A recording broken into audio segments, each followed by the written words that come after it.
राधे राधे। मैं हूं संगीता यादव, अपने यूट्यूब चैनल पे आप लोग का स्वागत करती हूं। दोस्तों, आप लोग के भी बहुत मज़ेदार चुटकुला नाच गीत लाई हूं। कैसा लगे कमेंट बॉक्स में बताना। अच्छा लगे तो लाइक और सब्सक्राइब जरूर करना। ससुर और बहू के बीच में गाना है। धन्यवाद।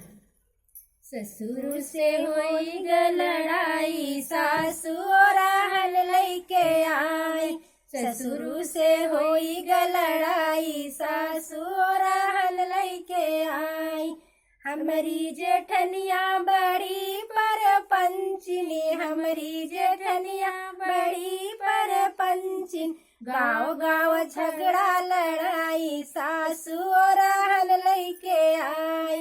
गाँव गाँव झगड़ा कराई, सासु और हल लइके आई। ससुर से होई ग लड़ाई, सासु और हल लइके आई। हमारी ननदिया बड़ी पर पंचिन, हमारी ननदिया बड़ी पर पंचिन। माई से चुगली लड़ाई, सासु और हल लइके आई। सासू से चुगली लगाई, सासु और हल लइके आई। ससुर से होई ग लड़ाई, सासु और हल लइके आई।